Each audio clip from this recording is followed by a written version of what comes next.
बोलिए 24 तीर्थंकर भगवान की जय। बीतरागे अरिहंत देव के पावन चरणों में वंदन।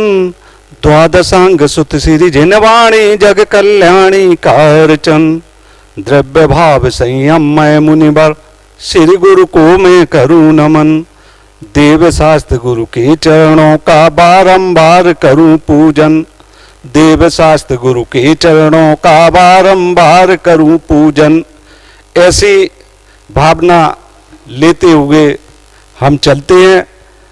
हमारे नगर में जतारा में परम पूज्य चरिया शिरोमणि 108 विशुद्ध सागर जी महाराज जी के शिष्य परम पूज्य श्रमण 108 श्री सुप्रभ सागर जी महाराज एवं परम पूज्य 108 श्री प्रणत सागर जी महाराज जी यहाँ विराजमान हैं और प्रतिदिन सम्यक समाधान सुप्रभ उवाच के माध्यम से यहाँ समीचीन विकल्पों के लिए प्रश्नों के उत्तर परम पूज्य द्वय मुनि श्री द्वारा यहाँ दिए जाते हैं। आगे की धर्म देशना के लिए हम परम पूज्य मुनि श्री 108 सुप्रभ सागर जी महाराज, परम पूज्य मुनि 108 श्री प्रणत सागर जी महाराज जी से निवेदन करेंगे कि हम सभी को समीचीन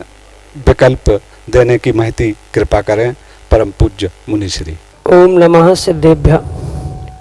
पंच परमेष्टि भगवान की परम पूज्य आचार्य भगवंत गुरुवर विशुद्ध सागर जी मुनि महाराज जी की, परम पूज्य मुनि श्री सुप्रभ सागर जी महाराज जी की,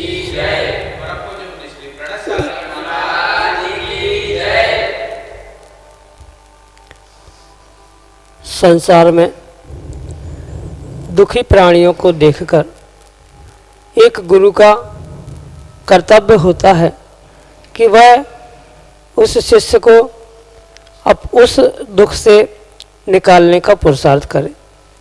और गुरु कभी भी अपने शिष्य को दुखी नहीं देख सकता, क्योंकि गुरु का हृदय जो होता है वह प्राणी मात्र के कल्याण की भावना से युक्त होता है। ऐसे ही हम सबको सौभाग्य प्राप्त हुआ कि गुरु ने हम पर असीम अनुकंपा की और यह सम्यक समाधान प्रारंभ किया। क्योंकि दुख मात्र शारीरिक नहीं होता, शारीरिक दुख से भी बढ़कर यदि कोई दुख होता है तो वह मानसिक दुख होता है। और उस मानसिक दुख के निवारण का यदि कोई कारण है तो उसका नाम है सम्यक समाधान। और वह सम्यक समाधान एक जब निर्ग्रंथ गुरु के माध्यम से प्राप्त होता है तो निश्चित ही हमारे मन का संताप दूर होता है। परम पूज्य आचार्य भगवंत गुरुवर विशुद्ध सागर जी महाराज के मंगल सभा शिष्य परम पूज्य मुनि श्री सुप्रभ सागर जी महाराज हमें वह दुख के निवारण का मार्ग बतला रहे हैं, जिसका नाम है सम्यक समाधान। और इस सम्यक समाधान में देश देशांतर से अनेकानेक समीचीन विकल्प हमें यहाँ प्रतिदिन प्राप्त हो रहे हैं। और प्रारंभ करते हैं आज का यह सम्यक समाधान। और आज का पहला विकल्प एक ऐसे अनन्य गुरु भक्त डॉक्टर मगन जैन, श्रीमती चंदा जैन, डॉक्टर अंकित जैन पोवाल, आष्टा मध्य प्रदेश से, एक ऐसे अनन्य गुरु भक्त कि जब से सम्यक समाधान प्राप्त हुआ तब से उनका समीचीन विकल्प निरंतर प्राप्त हो रहा है। और जिन स्रोत के प्रति इतने लालायत रहते हैं कि वह अनेकानेक समीचीन विकल्प अपने भेजते रहते हैं। ऐसे अनन्य गुरु भक्त परम पूज्य मुनिश्री के चरणों में कोटि कोटि त्रिकाल त्रिभक्ति पूर्वक नमोस्तु करते हुए अपना समीचीन विकल्प रख रहे हैं कि महाराज जी श्री धवला जी पुस्तक नंबर 1 में रहस्य भावादवा अरिहंता, इस रहस्य के अभाव से ही अरिहंत होते हैं। इस उपरोक्त सूत्र का क्या आशय है? हमारे समीचीन विकल्प का सम्यक समाधान प्रदान करते हुए हमें अनुग्रहित करने की अनुकंपा करें। नमोस्तु महाराज जी, नमोस्तु। ओम नमः सिद्धम। परम पूज्य आचार्य भगवान गुरुवर विशुद्ध सागर जी महाराज जी की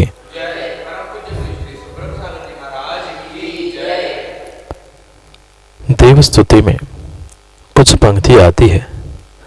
सो अरिहंत जयवंत हो, अरि रज रहस्य विहीन। वहां पर जो कवि ने देव अरिहंत देव की भक्ति स्तुति की है, वहां पर अरिहंतों का स्वरूप कहते हुए अंतिम पद में बहुत बड़ा रहस्य के विषय में उद्घाटित किया, जो कि धवलाकार आचार्य भगवंत ने उस धवला पुस्तक की पहले भाग में या पहले पुस्तक में रहस्य अभाव व अरहंता इस सूत्र को प्रदान करते हुए कहा। जो अरिहंत भगवान हुआ करते हैं वह 4 प्रकार के घातिया कर्मों का नाश करके ही उस अरिहंत पद को या केवली पद को प्राप्त करते। जो जीव क्षपक श्रेणी चढ़ते हुए 10वें गुणस्थान में मोह का नाश करता है और मोह की क्षपणा करते ही दूसरे क्षण दूसरे समय में 12वें गुणस्थान क्षीण मोह को प्राप्त करता है, और उस 12वें गुणस्थान की अथह साधना यानी उस शुक्ल ध्यान को प्राप्त करने से जो कर्मों की निर्जरा जीव करता है, उसके कारण से ही वह केवल ज्ञान को प्राप्त करने वाला अरिहंत परमात्मा बन जाता है। इस अरिहंत परमात्मा की यही विशेषता और उन 4 घातिया कर्मों के ही नामों को आचार्य भगवंत ने या कवि महाराज ने अरि रज रहस्य इन 3 शब्दों में विभाजित करते हुए बताए। जैसे कि आपको ज्ञात होगा, पता होगा कि 4 घातिया कर्म ज्ञानावरणी, दर्शनावरणी, मोहनीय और अंतराय, ये 4 घातिया कर्म कहे गए हैं। इन 4 घातिया कर्मों को सामान्य रूप से आचार्य भगवंतों ने 3 भेदों में या 3 प्रकार से विभाजित किया है। जो ज्ञानावरणी दर्शनावरणी कर्म है उसे अरि यानी शत्रु कहा, जो मोहनीय है वह रज है, और जो अंतराय कर्म होता है उसे रहस्य या रहस्य कहा गया। जो धवलाकार आचार्य भगवंत ने रहस्य अभाव अथवा अरिहंता सूत्र दिया है, वहां आचार्य भगवंत का अभिप्राय यही है कि जब तक उस आचार्य जीव का जब तक उस अंतराय कर्म का नाश नहीं होता तब तक अरिहंत भगवान नहीं बन सकते। सीधा सीधा अर्थ रहस्य अभावात व अरिहंता। जब रहस्य यानी अंतराय कर्म का अभाव होता है, वह अरिहंत स्थान को या अरिहंत पद को प्राप्त करता है। क्योंकि मोहनी को तो 10वें के अंत समय में जीतकर वे 12वें गुण स्थान में पहुंचे थे। 12वें गुण स्थान में भी ज्ञानावरणी दर्शनावरणी के साथ साथ अंतिम समय में जो अंतराय कर्म का नाश होगा, उस अंतराय के नाश से ही यानी उस रहस्य का नाश होने से ही, रहस्य का अभाव होने से ही उनको वह अरिहंत पद, केवली पद या 13वां गुणस्थान प्राप्त होता है, अन्य किसी भी प्रकार से नहीं होता है। इसलिए उस तो 3 प्रकार के घातिया कर्मों का विभाजन किया है, अरि, रज और रहस्य। पुनः उस अरि को ज्ञानावरणी दर्शनावरणी रूप समझना, क्योंकि वह शत्रु रूप है। रज यानी धूलि के समान मोहनी कर्म को कहा, और रहस्य जो अंतराय है वह गूढ़ होता है, वह दिखने में समझने में नहीं आता, फिर भी वह कर्म की सत्ता है। गूढ़ता को प्राप्त होने के कारण से उस अंतराय कर्म को ही रहस्य कहा, और उस अंतराय कर्म का रहस्य का अभाव होते ही तुरंत ही वह 13वां गुण स्थान अरिहंत पद मिलता है। इसलिए वह रहस्य अभावात्वा अरिहंता, रहस्य का यानी अंतराय कर्म का अभाव होते ही जीव को अरिहंत पद मिलता है। इतना सा ही इस पंक्ति का आचार्य भगवान ने धवला पुस्तक 1 में अर्थ किया। उसी को कई कवियों ने उद्धृत करते हुए अपने पद्य, अपने श्लोक आदि लिखे हुए हैं। यही आपके लिए सम्यक समाधान। शारदा जैन, वैशाली नगर, गाजियाबाद, उत्तर प्रदेश से परम पूज्य मुनिश्री के चरणों में कोटि कोटि नमोस्तु निवेदित करते हुए अपना समीचीन विकल्प रख रहे हैं कि महाराज जी, कर्म दहन व्रत कब से शुरू किए जाते हैं, कितने होते हैं, करने का तरीका क्या है, इसमें कोई विधान भी करना होता है क्या, एवं कौन सी जाप की जाती है, कृपया सम्यक समाधान के माध्यम से विस्तार पूर्वक समझाने की कृपा करें, क्योंकि मेरे यह व्रत करने के भाव हैं। नमोस्तु महाराज जी, नमोस्तु। बहुत अच्छी बात है माँ कि ऐसे खोटे काल में भी और ऐसे विपरीत समय में भी आपके उस सम्यक तप को तपने के भाव हो रहे हैं, उन व्रतों को, उन तपस्याओं को धारण करने के भाव हो रहे हैं। यह वास्तव में आपके भाव सराहनीय है।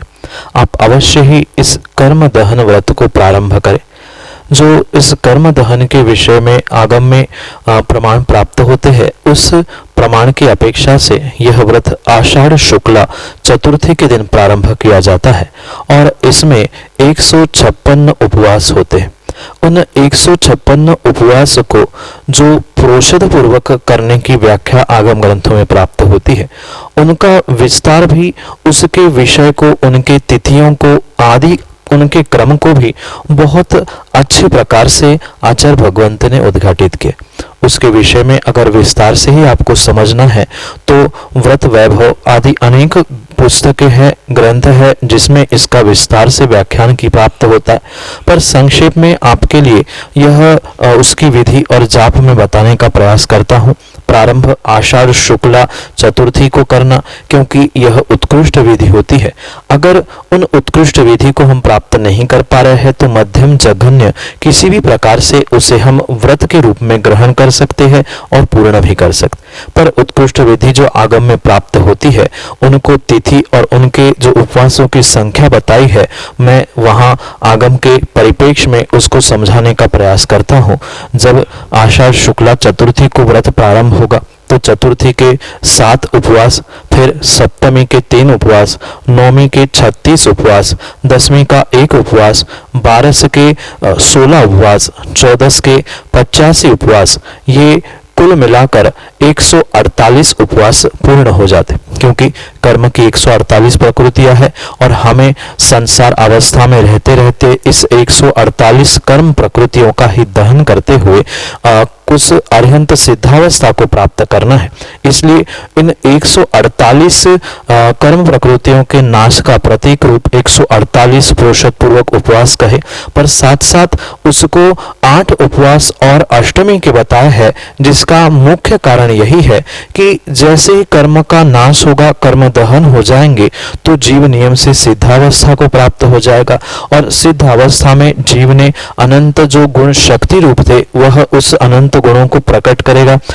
उन सभी अनंत गुणों में से उस सिद्ध भगवान के जो मुख्य 8 गुण कहे गए हैं, उन 8 गुणों के निमित्त से पुनः अष्टमी के 8 उपवास, ऐसे 148 और 8 अष्टमी के, ऐसे मिलाकर कुल 156 उपवास इस कर्म दहन के व्रत के निमित्त से आचार्य भगवंतों ने कहे हैं। और रही बात उसकी जो प्रतिदिन की पूजा है, वह सामान्य प्रतिदिन की पूजा उपवास के दिनों में करनी वह अलग है, और उद्यापन के दिन में जो लघु कर्म दहन विधान प्राप्त होता है, वह लघु कर्म दहन विधान उद्यापन के निमित्त से अगर शक्ति हमारी सामर्थ्य हमारा अधिक है तो हम बड़े रूप में भी वह कर्म दहन विधान कर सकते हैं। पर कम से कम लघु कर्म दहन विधान उद्यापन के समय में, और प्रतिदिन जिस दिन हम उपवास करेंगे उस दिन उस कर्म दहन विधान के निमित्त से जो सामान्य पूजा है, उस पूजा को प्रतिदिन करना अनिवार्य होगा। और अगर जाप की ही बात करें तो सामान्य रूप से उस जाप के लिए व्रत वैभव आदि पुस्तकों में एक सामान्य जाप प्राप्त होती है, वह सामूहिक रूप से दे सकते हैं, ओम ह्रीम असी अवसाय अनाहत विद्याय नमः, क्योंकि हमें सिद्ध परमेष्ठी या सिद्धावस्था को प्राप्त करना है। ऐसे उस अनाहत विद्या को प्राप्त करने के लिए यह सामान्य रूप से सामूहिक एक माला स्वरूप जाप बताई गई है। उसके अलावा जो कर्म दहन विधान की पुस्तकें प्राप्त होती है, उसमें या और भी बहुत सारे स्थानों पर प्रतिदिन की एक एक जाप के विषय में भिन्न भिन्न जाप या भिन्न भिन्न मालाएं भी प्रदान की। जैसे चतुर्थी के जो 7 उपवास बताए हैं, उस चतुर्थी के दिन कौन सी माला फेरनी है, सप्तमी के दिन कौन सी माला फेरनी है, चतुर्थी की भी पहले चतुर्थी में कौन सी, दूसरे चतुर्थी में कौन सी, ऐसे 156 माला का भी वह क्रम आगम में आचार्य भगवंतों ने दिया है कर्मधन विधान के पुस्तक आदि में भी आपको मिल जाएगा। और सामान्य रूप से अगर सामूहिक रूप से एक ही अगर आपको जाप देनी है तो ओम ह्रीम असि औसा अनाथ विद्याय नमः इसका भी जाप दे सकते हैं। जैसे 16 कारण व्रत में 16 कारण भावनाओं के वह 16 जाप 32 दिनों में भी दिए जा सकते हैं, या सामान्य एक ही जाप ओम ह्रीम दर्शन विशुद्धादि षोडश कारणेभ्यो नमः ऐसा जाप भी 32 दिन दिया जा सकता है। ऐसा ही इसका विधान सामान्य रूप से आगम के परिप्रेक्ष्य में आपके लिए समझाया, और इसको ही समझकर वह 156 प्रोषद पूर्वक उपवास आषाढ़ शुक्ला चतुर्थी के दिन उत्तम विधि से आप प्रारंभ कर सकते हैं। अगर हमारी शक्ति चतुर्थी सप्तमी नवमी आदि तिथियों की करने की नहीं है तो सामान्य रूप से जो आगम में मध्यम और जघन्य प्रकार का व्रत विधि का व्याख्यान प्राप्त होता है उसकी अपेक्षा से हम उसको जब चाहे तब 156 संख्या पूर्ण करते हुए उन जाप पूजा आदियों को करते रहेंगे तो भी हम जघन्य रूप से इस व्रत को कर सकते हैं। आप उस विधान को, आप इस व्रत को उत्कृष्ट तरीके से संपन्न करें, इसलिए आपको आशीष के साथ यही सम्यक समाधान। अगले विकल्प के लिए श्रीमती विद्या देवी जैन गुरसराय झांसी उत्तर प्रदेश से परम पूज्य मुनिश्री के चरणों में बारंबार नमोस्तु निवेदित करते हुए अपना समीचीन विकल्प रख रहे हैं कि हे गुरुदेव, झूठ का स्वरूप क्या है। हमारे समीचीन विकल्प का सम्यक समाधान करने की अनुकंपा करें। नमोस्तु महाराज जी, नमोस्तु। झूठ एक ऐसा शब्द है जो प्रत्येक स्थान अपेक्षा या परिपूर्ण रूप से अन्य किसी की दृष्टि आदि सबको समझकर ही उसके विषय में निर्णय करना चाहिए। जैसे अंग्रेजी में कहते हैं कि सब्जेक्टिव टर्म होती है, ऐसे ही यह झूठ एक परिपूर्ण रूप से अपेक्षाकृत शब्द होता है, क्योंकि जो प्रत्येक झूठ का व्याख्यान होता है या झूठ कहा जाता है जरूरी नहीं है कि वह झूठ या असत्य सबके लिए एक सा ही लागू हो, क्योंकि ये अपेक्षाकृत सबके लिए झूठ या असत्य भिन्न भी हो सकता है। पर अगर आगम के परिप्रेक्ष्य में इस झूठ को समझना है, उस पाप के निमित्त से और व्रत के निमित्त से अगर हमें समझना है तो वह झूठ का पर्यायवाची शब्द है असत्य। यानी जो सत्य नहीं है, सत्य नहीं है, जो सच्चा नहीं है, वही वास्तव में झूठ होता है। पर अगर उसको भी हम और गहराई से और निश्चय से समझने का प्रयास करें तो वह झूठ कायदे से निश्चय से झूठ स्वरूप नहीं हो सकता, क्योंकि हर व्यक्ति उस झूठ को झूठ अपनी अपेक्षा से मानना नहीं चाहता। कोई झूठ भी बोल रहा है तो भी वह उस झूठ को झूठ स्वीकार नहीं करता। इस अपेक्षा से हम उसे सत्य कह सकते हैं, पर आगम के परिप्रेक्ष्य में जो सत्य कहा गया है वह सत्य भी दो प्रकार का है, या दो प्रकार के सत्य के विषय में व्रत कहे गए। एक सत्याणु व्रत कहा गया है और एक सत्य महाव्रत कहा गया। जो स्थूल रूप से झूठ नहीं बोलना, असत्य नहीं बोलना, ना असत्य उस असत्य बात को कहना, यह जो सत्य के विषय में या कहा गया है, अगर उस सत्य को जो अन्यथा कह रहा है वह किसी भी प्रकार से झूठ ही कहलाएगा। और उसके निमित्त से जो दो सत्याणु और सत्य महाव्रत की व्याख्या की है, पहले तो हमें उसे समझना होगा, फिर उसके निषेध से हम झूठ के विषय में निर्णय कर सकते। जो किंचित भी किसी भी प्रकार से स्थूल रूप से उस असत्य को, झूठ को नहीं कहना, वह सत्याणु व्रत कहा।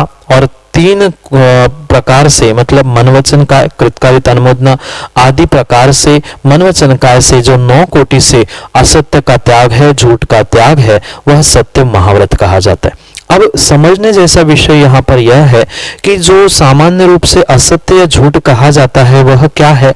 जो जैसा नहीं है उसको वैसा कह देना, या जो जैसा है उसे वैसा स्वीकार ना करते हुए उसे कुछ अन्य ही प्रकार से समझना, कहना, वास्तव में वही असत्य या झूठ कहा है। मात्र झूठ वचनों से ही नहीं होता, झूठ अपने शरीर से, अपने मन में भी हो सकता है।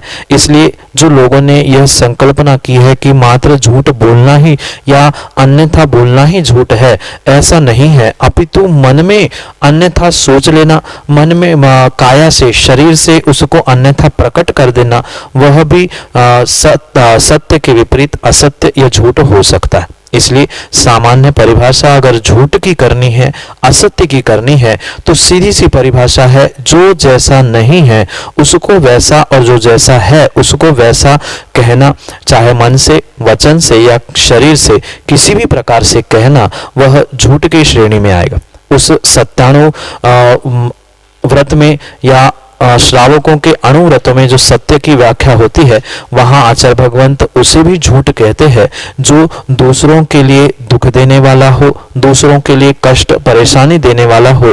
वह सत्य भी आगम के परिप्रेक्ष्य में और उस सत्यानुव्रति की अपेक्षा से वह भी सत्य नहीं हो सकता, वह भी झूठ है। जो महाव्रती होते हैं वो तो 9 कोटि से असत्य वचन, असत्य काय, असत्य भाषा आदि का प्रयोग करते ही नहीं है, पर किंचित भी जो अनुव्रती भी होते हैं सत्यमपि विपदे, यानी ऐसा सत्य भी झूठ ही है जो दूसरे को विपदा में डालता है, वह सत्य झूठ के ही श्रेणी में आएगा। इसलिए अनेक अपेक्षाओं से वह जो सापेक्ष यह कथन है झूठ शब्द का, वह हमें समझना होगा। अनुव्रति की अपेक्षा से दूसरे को दुख देने वाला शब्द भी वह झूठ ही, सत्य होने पर भी झूठ ही कहा गया है। इसलिए उन सभी अपेक्षाओं से उस सब्जेक्टिव टर्म झूठ को हमें समझना होगा। पर सामान्य परिभाषा अगर की जाए, जो सत्य नहीं है, जो समीचीन नहीं है, जो सम्यक नहीं है, जो योग्य नहीं है, ऐसी प्रत्येक मन वचन काय की परिणति ही असत्य या झूठ कही जा सकती है, और यही आपके लिए सम्यक समाधान। चर्या जिनकी चेतना, ध्यान ही जिनका ज्ञान, ऐसे गुरु सुप्रभ के चरणों नित्य प्रणाम। इंदौर मध्य प्रदेश से सुनीता जैन गोवाड़िया परिवार परम पूज्य मुनिश्री के चरणों में बारंबार नमोस्तु निवेदित करते हुए अपना समीचीन विकल्प रख रहे हैं कि महाराज जी, सराग संयोग दृष्टि जीव के पाप कर्म की निर्जरा होती है या पुण्य कर्म की। हमारे समीचीन विकल्प का सम्यक समाधान प्रदान करते हुए हमें अनुग्रहित करें। आपने मेरे प्रश्नों का, पिछले प्रश्नों का समाधान दिया, उसके लिए बहुत बहुत आभार। नमोस्तु। आचार्य भगवंत उमा स्वामी महाराज कर्म निर्जरा के विषय में सूत्र देते हुए कहते हैं, सम्यक दृष्टि श्रावक विरातानंत वियोजक। इस सूत्र को प्रदान करते हुए कर्म की निर्जरा के विषय में एक क्रम बता रहे हैं कि सबसे कम और सबसे अधिक कर्मों की निर्जरा कौन और किस प्रकार से करता। इस क्रम में सबसे पहले कर्मों की निर्जरा करने का स्थान या नाम किसी का आता है तो वह सम्यक दृष्टि है, और जो सहजता से सराग सम्यक दृष्टि होता है, जो यानी क्षायिक के अन्यथा अलावा जो सम्यक दर्शन को प्राप्त करने वाला चतुर्थ गुण स्थानवर्ती जीव होता है, वह कर्मों की निर्जरा तो करता है, पर जो पुण्य पाप रूप कर्मों की निर्जरा के विषय में आपका विकल्प है। समझने जैसी बात यहाँ पर विशेष यह है कि पुण्य प्रकृतियों का जो निर्जरा करने का कार्य हुआ करता है, वह परिपूर्ण रूप से जिन्होंने पहले पाप प्रकृतियों का नाश कर दिया है, फिर जो अभी पुण्य की अवस्था में यानी पुण्य प्रकृति के उदय को प्राप्त हो चुके हैं, ऐसे 12वें 13वें 14वें गुणस्थानवर्ती जीवों को ही उस पुण्य प्रकृति रूप निर्जरा हुआ करती है। विशेष बात समझने योग्य यहाँ पर यह है कि मात्र पुण्य पाप की निर्जरा और पुण्य पाप प्रकृति की निर्जरा, इसमें कथनचित थोड़ा सा भेद है। जो 12वें 13वें 14वें गुणस्थानवर्ती जीव करेंगे वह पुण्य और पुण्य प्रकृतियों की निर्जरा करेंगे, और पाप प्रकृति की निर्जरा तो वे पहले से ही करके आए होते। पर जो चौथे गुणस्थानवर्ती या सराग सम्यक दृष्टि के विषय में आप विकल्प रख रहे हो, वह सराग सम्यक दृष्टि प्रथम अवस्था में यानी तद गुणस्थान के निमित्त से, चौथे आदि गुणस्थान के निमित्त से वहां पर वह मुख्यता से मात्र और मात्र पाप प्रकृतियों की ही निर्जरा करते हैं, वहां पर पुण्य प्रकृतियों की निर्जरा नहीं करते।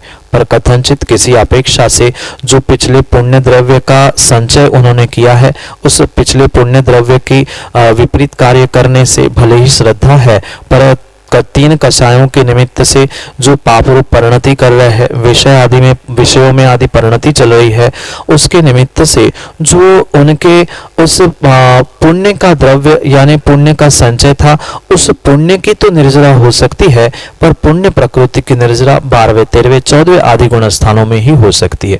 इसलिए मुख्यता से जो पुण्य पाप की निर्जरा आपने पूछा है, तो पुण्य पाप रूप यानी पुराने पुण्य की पाप क्रियाओं के निमित्त से ये गणित समझना कि पुण्य का जो आश्रव था, बंध था, उस बंध को जीव ने पाप का आश्रव करके, पाप का बंध करके उसके उदय में आने के निमित्त से उस पुण्य की निर्जरा की है, ऐसा कहा जा सकता है।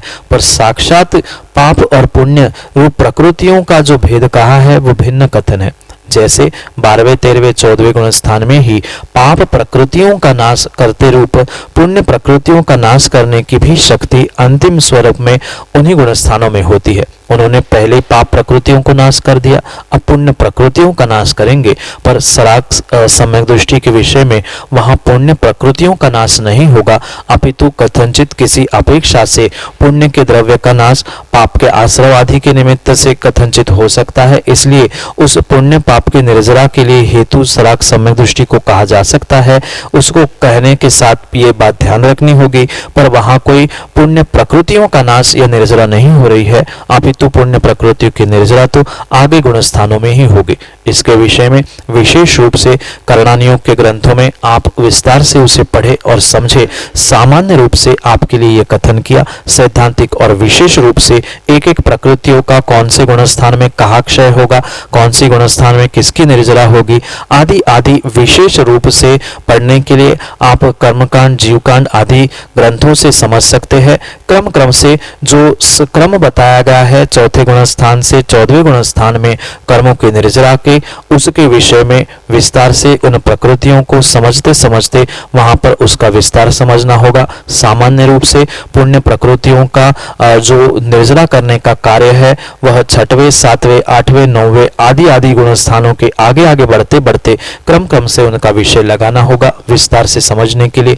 करणानियोग के ग्रंथों से आप समझे, सामान्य से यही आपके लिए सम्यक समाधान। अभी हम सभी ने लाभ लिया समीचीन विकल्पों का। हम सभी से ये निवेदन करना चाहते हैं कि अपने मन में जो जो शंकाएं हम करते हैं, बाहर लोगों से पूछते हैं, आज हमारे बीच में, हमारे नगर में परम पूज्य साधु परमेष्ठी विराजमान हैं। हम क्यों ना उनके माध्यम से जुड़ें और अपने जो भी शंकाएं हैं उनको हम पूछें उनसे, और इसके लिए हम व्हाट्सएप के माध्यम से अपने प्रश्न रख सकते हैं।